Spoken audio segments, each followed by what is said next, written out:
একদা মুহাম্মদ সাল্লাল্লাহু আলাইহি ওয়াসাল্লাম হযরত ফাতেমা রাদিয়াল্লাহু তাআলা আনহুর বাড়িতে আসলেন। বিশ্বনবী ফাতেমাকে কাছে ডেকে বললেন, হে ফাতেমা, এই মদিনায় একজন কাঠুরিয়ার স্ত্রী থাকে। সে এমন একটি আমল করে যে আমলের কারণে সে তোমার পূর্বেই জান্নাতে প্রবেশ করবে। নবী করিম সাল্লাল্লাহু আলাইহি ওয়াসাল্লামের মুখে এমন কথা শুনে হযরত ফাতেমা রাদিয়াল্লাহু তাআলা আনহু অবাক হয়ে বললেন, আব্বাজান, এটা কিভাবে সম্ভব? আমি জান্নাতের সকল নারীদের সর্দারিনী, কিভাবে কোনো মহিলা আমার পূর্বে জান্নাতে প্রবেশ করবে? আব্বাজান, দয়া করে আপনি আমাকে সেই কাঠুরিয়ার স্ত্রীর ঠিকানা বলুন, যাতে আমি দেখে আসতে পারি সে কি এমন আমল করে যে আমলের কারণে সে আমার পূর্বেই জান্নাতে প্রবেশ করবে। নবী করিম সাল্লাল্লাহু আলাইহি ওয়াসাল্লাম তখন বললেন, ফাতেমা, কিছুদিন পর সময় হলে আমি তোমাকে ডেকে নিয়ে এসে সেই কাঠুরিয়ার স্ত্রীর ঠিকানা দেব। এই কথা বলে রাসূল করিম সাল্লাল্লাহু আলাইহি ওয়াসাল্লাম হযরত ফাতেমা রাদিয়াল্লাহু তাআলা আনহুর ঘর থেকে চলে গেলেন। এইভাবে বেশ কিছুদিন অতিবাহিত হয়ে গেল। এরই মধ্যে হযরত ফাতেমা রাদিয়াল্লাহু তাআলা আনহু খুবই অসুস্থ হয়ে পড়লেন। একে তো তিনি ছিলেন অসুস্থ, অন্যদিকে বাড়িতে 3 দিন যাবৎ কোনো খাবার ছিল না। খাবার না খেয়ে ও অসুস্থতার কারণে হযরত ফাতেমা রাদিয়াল্লাহু তাআলা আনহু অত্যন্ত দুর্বল হয়ে পড়লেন। শেরে খোদা হযরত আলী রাদিয়াল্লাহু তাআলা আনহু তখন তার কাছে এমন কিছু ছিল না যার মাধ্যমে তিনি খাবার ক্রয় করে আনতে পারবেন। 3 দিন অতিবাহিত হবার পর হযরত ফাতেমা রাদিয়াল্লাহু তাআলা আনহু হযরত আলী রাদিয়াল্লাহু তাআলা আনহুর হাতে একটি কাপড় দিয়ে বললেন, হে আমার প্রিয় স্বামী, আপনার হয়তো মনে আছে আব্বাজান হযরত মুহাম্মদ সাল্লাল্লাহু আলাইহি ওয়াসাল্লাম আমাদের বিয়ের সময় এই কাপড়টি আমাকে হাদিয়া স্বরূপ দিয়েছিলেন। এটি অত্যন্ত বরকতময় একটি কাপড়। আমার মন চাচ্ছে না এই কাপড়টি আমি বিক্রয় করে দিই, কিন্তু তারপরেও যেহেতু আমাদের ঘরে আজ 3 দিন যাবৎ কোনো খাবার নেই, তাই আমি আপনাকে এই বরকতময় কাপড়টি দিচ্ছি। আপনি এটিকে বাজারে বিক্রি করে এর মূল্য দিয়ে কিছু খাবার খরিদ করে নিয়ে আসেন। তখন হযরত আলী রাদিয়াল্লাহু তাআলা আনহু ফাতেমা রাদিয়াল্লাহু তাআলা আনহুর কাছ থেকে সেই কাপড়টি নিয়ে বাজারের দিকে রওনা করলেন। তিনি কাপড়টি নিয়ে বাজারে গিয়ে পৌঁছালেন এবং সেটিকে বিক্রি করার জন্য অনেক ক্রেতাকে দেখালেন, কিন্তু কাপড়টি অত্যন্ত পুরাতন হওয়ায় সেটি ক্রয় করার জন্য কোনো ক্রেতাই আগ্রহ দেখাচ্ছিল না। এর কারণে হযরত আলী রাদিয়াল্লাহু তাআলা আনহু আল্লাহ রাব্বুল আলামিনের দরবারে ফরিয়াদ করে বললেন, হে আল্লাহ, এই কাপড়টি অত্যন্ত পুরাতন হওয়ায় এটি ক্রয় করার জন্য কোনো ক্রেতাই আগ্রহ দেখাচ্ছে না।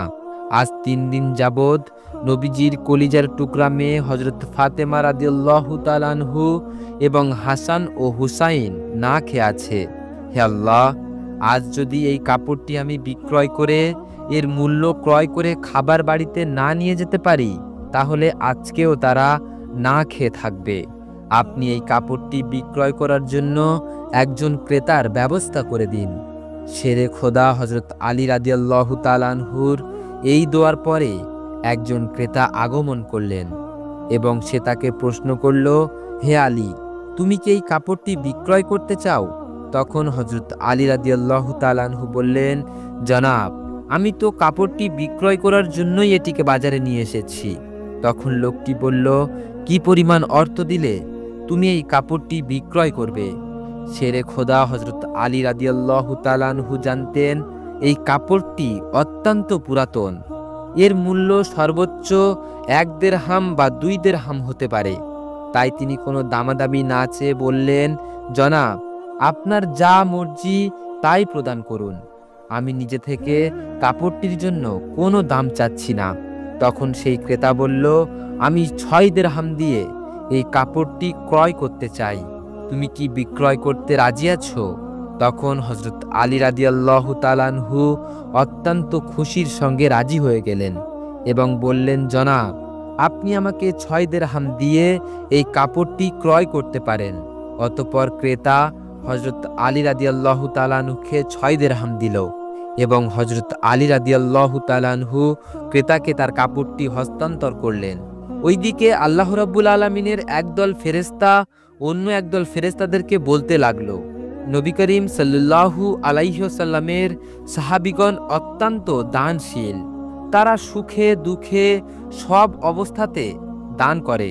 তখন ফেরেশতাদের অপর একটি দল বলল, আল্লাহর নবীর সাহাবীরা দান করে এটা সত্য কথা, কিন্তু তারা সুখে দুঃখে সবসময় দান করে না। যদি তাদের হাতে কোনো কিছু থাকে তাহলে তারা দান করে, আর তাদের হাতে থাকা জিনিসটির প্রয়োজন যদি তাদের নিজেদেরই থাকে তখন তারা সেই জিনিসটি দান করে না। ফেরেশতাদের এই ঝগড়ার সমাধানের জন্য তখন আল্লাহ রাব্বুল আলামিন তাদেরকে বললেন, হে আমার ফেরেশতারা, তোমরা পরস্পরের সাথে ঝগড়া করিও না। এই বিষয়টি পরীক্ষা করার জন্য শেরে খোদা হযরত আলী রাদিয়াল্লাহু তাআলা আনহুর কাছে চলে যাও। সে 6 দিরহাম দিয়ে একটি কাপড় বিক্রয় করেছে, আর সেই 6 দিরহাম তার অত্যন্ত প্রয়োজন। তোমরা আলীর কাছে গিয়ে সেই 6 দিরহাম চাও, দেখো সে তোমাদেরকে দেয় কিনা, আর এর মাধ্যমে তোমাদের ঝগড়ার সমাধানও হয়ে যাবে।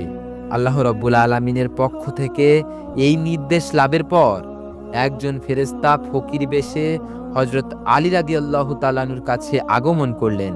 হযরত আলী রাদিয়াল্লাহু তাআলা আনহু সেই 6 দিরহাম দিয়ে খাবার ক্রয় করতে যাচ্ছিলেন। ইতিমধ্যে সেই ফকির বেশে ফেরেশতা তাকে বললেন, হে আল্লাহর বান্দা, আজ কয়েকদিন যাবৎ আমি না খেয়ে আছি। দীর্ঘদিন যাবৎ না খেয়ে থাকার কারণে আমার শরীরে সামান্যতম নড়াচড়া করার শক্তি নেই। আমি আল্লাহর অস্তে তোমার কাছে কিছু ফরিয়াদ করছি। যদি তোমার নিকট কোনো অর্থকড়ি থাকে তাহলে দয়া করে আমাকে সেগুলো দান করো, যাতে সেই অর্থ দিয়ে আমি খাবার ক্রয় করে খেতে পারি এবং আমার ক্ষুধা ও জ্বালা নিবারণ করতে পারি। ফকিরের মুখে এই সব কথা শুনে হযরত আলী রাদিয়াল্লাহু তাআলা আনহু ভাবতে লাগলেন, হে আল্লাহ, আজ 3 দিন যাবৎ আমার স্ত্রী সন্তান না খেয়ে আছে। 3 দিন পরে আমার স্ত্রী ফাতেমা আমাকে একটি কাপড় বিক্রয় করতে দিলেন। কথা ছিল সেই কাপড় বিক্রয় করে তার অর্থ দিয়ে আমি তাদের জন্য খাবার ক্রয় করে নিয়ে যাব। কিন্তু আপনার এক অসহায় বান্দা আমার কাছে ভিক্ষা প্রার্থনা করছেন। এখন আমি কি করব? আমি আমার স্ত্রী সন্তানদের জন্য খাবার ক্রয় করে নিয়ে যাব, নাকি ভিক্ষুকের অর্থগুলি দান করে দেব? সর্বশেষে তিনি সিদ্ধান্ত নিলেন যে ভিক্ষুককে সেই অর্থগুলি দান করে দেবেন। অতঃপর তিনি মনে মনে ভাবতে লাগলেন, আল্লাহই আমার সর্বোত্তম অভিভাবক। সেই ভিক্ষুককে আমি 6 দিরহাম দান করে দিই, অতঃপর আল্লাহ রাব্বুল আলামিন আমার জন্য কোনো একটা ব্যবস্থা করে দেবেন। তখন তিনি সেই 6 দিরহাম ভিক্ষুককে দান করে দিলেন। এরপর তিনি অত্যন্ত চিন্তিত ও পেরেশান মনে সামনে চলতে লাগলেন। ইতিমধ্যে দেখা গেল এক ব্যক্তি হযরত আলী রাদিয়াল্লাহু তাআলা আনহুর কাছে একটি লাল ঘোড়া নিয়ে আসলো এবং সে তাকে বলল, হে আলী, আপনি কি আমার কাছ থেকে এই লাল ঘোড়াটি ক্রয় করতে চাচ্ছেন? তখন হযরত আলী রাদিয়াল্লাহু তাআলা আনহু বললেন, ভাই, আমি কিভাবে আপনার কাছ থেকে এই ঘোড়াটি ক্রয় করব? আমার হাতে তো কোনো অর্থকড়ি নেই। তখন সেই ব্যক্তি বলল, হে আলী, আমি বাকিতে আপনার কাছে এই ঘোড়াটি বিক্রয় করব। আপনি এই ঘোড়াটি নিয়ে ব্যবসা করুন, তারপর ব্যবসায় লাভ হলে আমার মূল্য আমাকে ফেরত দিয়ে দেবেন। হযরত আলী রাদিয়াল্লাহু তাআলা আনহু তখন ভাবলেন, যেহেতু আমাকে বাকিতে এই ঘোড়াটি বিক্রয় করতে চাচ্ছেন, তাহলে তা নিতে আমার কোনো সমস্যা নেই। অতঃপর হযরত আলী রাদিয়াল্লাহু তাআলা আনহু বললেন, আপনি কত দিরহামের বিনিময়ে এই ঘোড়াটি বিক্রয় করবেন? সেই ব্যক্তি বলল, আমি 100 দিরহামের বিনিময়ে এই ঘোড়াটি আপনার কাছে বিক্রয় করলাম।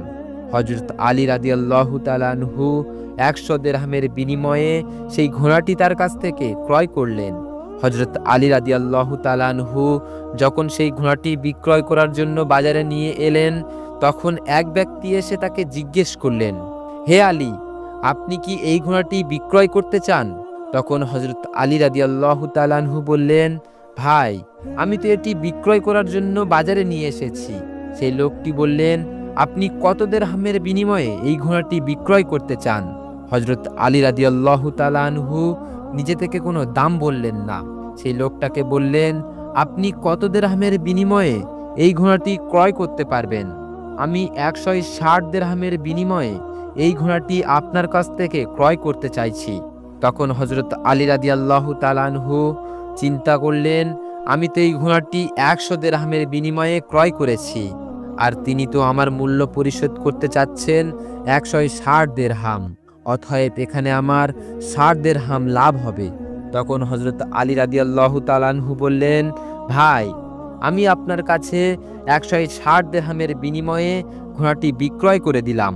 সেই ব্যক্তি হযরত আলী রাদিয়াল্লাহু তাআলা আনহুর কাছ থেকে 160 দিরহাম দিয়ে সেই ঘোড়াটি ক্রয় করলেন। তখন হযরত আলী রাদিয়াল্লাহু তাআলা আনহু 100 দিরহাম পরিশোধ করার পরেও তার কাছে রয়ে গেল 60 দিরহাম। তিনি 6 দিরহাম আল্লাহর রাস্তায় দান করেছিলেন। আল্লাহ রাব্বুল আলামিন তার বিনিময়ে তার 10 গুণ বৃদ্ধি করে 60 দিরহাম দিয়ে দিলেন। সুবহানাল্লাহ। অতঃপর 60 দিরহামের বিনিময়ে হযরত আলী রাদিয়াল্লাহু তাআলা আনহু বিপুল সংখ্যক খাদ্য ক্রয় করে বাড়ির দিকে রওনা করলেন। যখন তিনি বিপুল সংখ্যক খাদ্য নিয়ে বাড়িতে আসলেন, তখন হযরত ফাতেমা রাদিয়াল্লাহু তাআলা আনহু তাকে বললেন, হে আলী, তোমাকে যে কাপড়টি ক্রয় করতে বলেছিলাম, সেই কাপড়ের মূল্য দিয়ে তো এত পরিমাণ খাদ্য ক্রয় করা সম্ভব নয়। তাহলে তুমি এই পরিমাণ খাবার ক্রয় করার জন্য অর্থ কোথায় পেলে? তুমি আমাকে আগে এই কথা বলো, তারপরে তুমি আমার বাড়িতে প্রবেশ করতে পারবে। হযরত আলী রাদিয়াল্লাহু তাআলা আনহু বললেন, ফাতেমা, আগে আমাকে বাড়িতে প্রবেশ করতে দাও, তারপরে না হয় আমি তোমাকে প্রকৃত ঘটনাটি খুলে বলবো। কিন্তু হযরত ফাতেমা রাদিয়াল্লাহু তাআলা আনহু তাকে বললেন, আগে প্রকৃত ঘটনাটি আপনি খুলে বলুন, তারপর আপনি বাড়ির মধ্যে প্রবেশ করুন। তখন হযরত আলী রাদিয়াল্লাহু তাআলা আনহু বললেন, ফাতেমা, তুমি তো ভালো করেই জানো যে তোমার স্বামী হযরত আলী রাদিয়াল্লাহু তাআলা আনহু অবৈধভাবে উপার্জন করে না। আমি যে পন্থায় অর্থ উপার্জন করেছি তা সম্পূর্ণ একটি বৈধ পন্থা, অতএব এ ব্যাপারে তোমার সন্দেহ করার কোনো কারণ নেই। কিন্তু হযরত ফাতেমা রাদিয়াল্লাহু তাআলা আনহু হযরত আলী রাদিয়াল্লাহু তাআলা আনহুর এই কথাগুলো তেমন একটা বুঝতে চাইলেন না। হযরত আলী রাদিয়াল্লাহু তাআলা আনহু এবং ফাতেমা রাদিয়াল্লাহু তাআলা আনহুর মাঝে এই ঘটনার কিছুদিন পর হুজুরে আকরাম সাল্লাল্লাহু আলাইহি ওয়াসাল্লাম ফাতেমাকে ডেকে তার দরবারে নিয়ে গেলেন। অতঃপর তিনি তাকে বললেন, হে ফাতেমা, তোমাকে কি মনে আছে আমি কিছুদিন পূর্বেই তোমাকে বলেছিলাম একজন কাঠুরিয়ার স্ত্রী তোমার পূর্বেই জান্নাতে প্রবেশ করবে? হযরত ফাতেমা রাদিয়াল্লাহু তাআলা আনহু বললেন, আব্বাজান, অবশ্যই আমার মনে আছে, এবং সেই কাঠুরিয়ার স্ত্রীর সাথে সাক্ষাৎ করার জন্য অধীর আগ্রহে ব্যাকুল হয়ে রয়েছি। দয়া করে আপনি আমাকে তার ঠিকানা বলুন, যাতে আমি দেখে আসতে পারি সেই কাঠুরিয়ার স্ত্রী কি এমন আমল করে যার কারণে সে আমার পূর্বেই জান্নাতে প্রবেশ করবে। তখন রাসূল কারীম সাল্লাল্লাহু আলাইহি ওয়াসাল্লাম বললেন, ফাতেমা, অমুক এক বিরাম জায়গায় কাঠুরিয়া ও তার স্ত্রী বসবাস করে, তুমি যাও তার সাথে দেখা করে আসো। রাসূল কারীম সাল্লাল্লাহু আলাইহি ওয়াসাল্লামের কাছ থেকে ফাতেমা রাদিয়াল্লাহু তাআলা আনহু সেই ঠিকানা পেয়ে তার কাছে সাক্ষাৎ করার জন্য রওনা করলেন। যখন তিনি কাঠুরিয়ার বাড়িতে এসে পৌঁছালেন, তখন ফাতেমা রাদিয়াল্লাহু তাআলা আনহু সালাম দিয়ে বললেন, বাড়িতে কেউ আছেন? আমি নবীর মেয়ে হযরত ফাতেমা রাদিয়াল্লাহু তাআলা আনহু বলছি, আমি কি ভিতরে আসতে পারি? তখন বাড়ির ভিতর থেকে আওয়াজ আসলো, আমার পরম সৌভাগ্য, আমার বাড়িতে নবীর মেয়ে হযরত ফাতেমা রাদিয়াল্লাহু তাআলা আনহু আগমন করেছেন। হে আল্লাহর নবীর মেয়ে, আপনি বলুন কেন আপনি আমার বাড়িতে এসেছেন? তখন হযরত ফাতেমা রাদিয়াল্লাহু তাআলা আনহু বললেন, আমি আপনার সাথে দেখা করতে চাই, দয়া করে আমাকে ভিতরে আসার অনুমতি দিন। তখন কাঠুরিয়ার স্ত্রী বলল, হে আল্লাহর নবীর মেয়ে ফাতেমা, আপনার সাথে দেখা করার জন্য একান্ত আগ্রহ ও ইচ্ছা আমার মধ্যে রয়েছে, কিন্তু তারপরেও আমি আপনাকে ঘরে আসার অনুমতি দিতে পারি না, কেননা এটি আমার স্বামীর ঘর, আর আমি আমার স্বামীকে না বলে কোনো মানুষকে তার ঘরে প্রবেশ করার অনুমতি দিতে পারি না। দয়া করে আপনি আগামীকাল আসবেন, আমি আমার স্বামীর কাছ থেকে আপনার ব্যাপারে অনুমতি নিয়ে রাখব। যদি আমার স্বামী অনুমতি দান করেন, তবেই কেবল আপনাকে ঘরের মধ্যে প্রবেশ করার অনুমতি দিতে পারবো। কাঠুরিয়ার স্ত্রীর কাছ থেকে এই কথা শ্রবণ করার পর হযরত ফাতেমা রাদিয়াল্লাহু তাআলা আনহু বাড়িতে ফিরে গেলেন। দ্বিতীয় দিন যখন তিনি কাঠুরিয়ার স্ত্রীর সাথে দেখা করার জন্য বাড়ি থেকে বের হলেন, তখন হযরত হাসান রাদিয়াল্লাহু তাআলা আনহু তাকে জড়িয়ে ধরে বললেন, আম্মা জান, আপনি কালকের কোথায় গিয়েছিলেন? আপনাকে আমি অনেক খুঁজেছিলাম। আপনি যেখানেই যাচ্ছেন দয়া করে আপনি আমাকে আপনার সাথে নিয়ে যান। তখন হযরত ফাতেমা রাদিয়াল্লাহু তাআলা আনহু তার বড় পুত্র হযরত হাসান রাদিয়াল্লাহু তাআলা আনহুকে সাথে নিয়ে গেলেন। এরপরে তিনি কাঠুরিয়ার স্ত্রীর বাড়িতে আসলেন। অতঃপর সালাম দিয়ে বললেন, বাড়িতে কেউ আছেন? আমি নবীর মেয়ে ফাতেমা বলছি এবং আমার সাথে আমার বড় পুত্র হাসান রয়েছে। আমি কি বাড়ির ভেতরে আসতে পারি? তখন বাড়ির ভেতর থেকে আওয়াজ দিয়ে বলল, হে নবীর মেয়ে ফাতেমা, আপনার সাথে দেখা করার জন্য প্রবল আকাঙ্ক্ষা আমার মধ্যে রয়েছে। গতকালকে আমি আমার স্বামীর কাছ থেকে আপনার ব্যাপারে অনুমতি নিয়েছিলাম, কিন্তু আপনি যে আপনার সাথে আপনার বড় পুত্র হাসানকে নিয়ে এসেছেন তার ব্যাপারে আমি তো আমার স্বামীর কাছ থেকে অনুমতি প্রদান করিনি। এর কারণে আমি আপনাকে ঘরে প্রবেশ করার অনুমতি দিতে পারি, কিন্তু আপনার বড় পুত্র হাসানকে অনুমতি দিতে পারি না। দয়া করে আপনি আগামীকাল আসবেন। আপনার বড় পুত্র হাসানের ব্যাপারেও আমি আমার স্বামীর কাছ থেকে অনুমতি নিয়ে রাখব। কাঠুরিয়ার স্ত্রীর কাছ থেকে এই কথা শ্রবণ করার পর হযরত ফাতেমা রাদিয়াল্লাহু তাআলা আনহু বাড়িতে ফিরে এলেন। পরদিন যখন আবারও কাঠুরিয়ার স্ত্রীর সাথে দেখা করার জন্য রওনা করতে যাবেন, তখন তার ছোট ছেলে ইমাম হুসাইন রাদিয়াল্লাহু তাআলা আনহু তাকে জড়িয়ে ধরে বললেন, আম্মা জান, আপনি 2 দিন যাবৎ কোথায় যাচ্ছেন? আমি আপনাকে কোথাও খুঁজে পাচ্ছি না। আজকে আপনি আমাকে সঙ্গে নিয়ে যাবেন। হযরত ফাতেমা রাদিয়াল্লাহু তাআলা আনহু তখন 2 পুত্র হাসান ও হুসাইন রাদিয়াল্লাহু তাআলা আনহুকে নিয়ে কাঠুরিয়ার বাড়িতে আসলেন এবং তিনি সালাম দিয়ে বললেন, বাড়িতে কি কেউ আছেন? আমি নবীর মেয়ে ফাতেমা বলছি এবং আমার সাথে আমার 2 পুত্র হাসান ও হুসাইন রয়েছে। তখন বাড়ির ভেতর থেকে কাঠুরিয়ার স্ত্রী আওয়াজ দিয়ে বললেন, হে আল্লাহর নবীর মেয়ে ফাতেমা, আপনার সাথে দেখা করার জন্য প্রবল আকাঙ্ক্ষা আমার মধ্যে রয়েছে। গতকাল আমি আপনার ব্যাপারে এবং আপনার বড় ছেলে হাসানের ব্যাপারে আমার স্বামীর কাছ থেকে অনুমতি নিয়েছি, কিন্তু আপনার ছোট ছেলে ইমাম হুসাইনের ব্যাপারে আমি আমার স্বামীর কাছ থেকে অনুমতি গ্রহণ করিনি। দয়া করে আপনি আজকের ফিরে যান। আগামীকাল আপনি আসবেন। আপনার পুত্র হাসানের ব্যাপারেও আমি আমার স্বামীর কাছ থেকে অনুমতি নিয়ে রাখব। কাঠুরিয়ার স্ত্রীর কাছে এই কথা শ্রবণ করার পর হযরত ফাতেমা রাদিয়াল্লাহু তাআলা আনহু বাড়িতে ফিরে এলেন।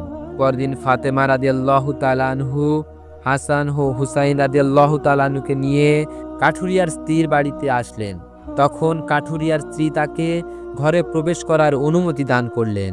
হযরত ফাতেমা রাদিয়াল্লাহু তাআলা আনহু কাঠুরিয়ার স্ত্রীর ঘরে প্রবেশ করে দেখলেন কাঠুরিয়ার স্ত্রী বসে আছেন এবং তার সামনে রাখা আছে একটি লাঠি, 1 গাছি রশি এবং একটি পাত্রে 1 পাত্র পানি। এগুলো দেখে হযরত ফাতেমা রাদিয়াল্লাহু তাআলা আনহু তাকে জিজ্ঞেস করলেন, আপনি এগুলো নিয়ে কেন বসে আছেন? তখন কাঠুরিয়ার স্ত্রী উত্তর দিল, সারাদিন পরিশ্রম করার পর যখন আমার স্বামী বাড়িতে ফিরে আসবেন তখন হয়তো তার ওযু করার প্রয়োজন হবে অথবা তার পানি পান করার প্রয়োজন হবে। আমি চাই না আমার ক্লান্ত স্বামী পানি পান করার জন্য সামান্যতম কষ্ট পাক, যাতে পানি প্রয়োজন হওয়ার সাথে সাথে আমি তার কাছে পানি পরিবেশন করতে পারি। এই কারণে পানি নিয়ে আমি বসে আছি। হযরত ফাতেমা রাদিয়াল্লাহু তাআলা আনহু তখন জিজ্ঞেস করলেন, এই লাঠি কি প্রয়োজন এবং এই রশিও বা কি প্রয়োজন? তখন কাঠুরিয়ার স্ত্রী উত্তর দিল, আমার স্বামী যদি আমার উপরে কোনো কারণে অসন্তুষ্ট হন এবং আমাকে শাস্তি দেওয়ার ইচ্ছে পোষণ করেন এবং তার প্রয়োজন হবে একটি লাঠি, এবং যাতে তিনি আমাকে বেঁধে শাস্তি দিতে পারেন তার জন্য প্রয়োজন হবে একটি রশি। আমি চাই না এই জিনিসগুলো খোঁজাখুঁজি করতে গিয়ে আমার স্বামী কোনো প্রকারের কষ্ট হোক। সেই জন্য আমার সামনে এই জিনিসগুলো নিয়ে আমি বসে আছি। যখনই আমার স্বামী আমাকে কোনো কারণে শাস্তি দিতে চাইবেন, তার সামনে লাঠি এবং দড়ি উপস্থিত রয়েছে, তিনি তখনই সেই দড়ি দিয়ে বেঁধে লাঠির দ্বারা শাস্তি দিতে পারবেন। হযরত ফাতেমা রাদিয়াল্লাহু তাআলা আনহু কাঠুরিয়ার স্ত্রীর এই স্বামী ভক্ত দেখে বিস্ময়কর এবং হতবাক হয়ে গেলেন। অতঃপর তিনি আর তাকে কিছু না বলে হুজুর আকরাম সাল্লাল্লাহু আলাইহি সাল্লামের দরবারে ফিরে আসলেন। রাসূল করিম সাল্লাল্লাহু আলাইহি সাল্লাম ফাতেমা রাদিয়াল্লাহু তাআলা আনহুকে বললেন, ফাতেমা, তুমি কি সেই কাঠুরিয়ার স্ত্রীর সাথে দেখা করে এসেছো? হযরত ফাতেমা রাদিয়াল্লাহু তাআলা আনহু বললেন, আব্বাজান, আমি তার সাথে দেখা করে এসেছি। রসুল করিম সাল্লাল্লাহু আলাইহি সাল্লাম বললেন, তুমি কি দেখেছো?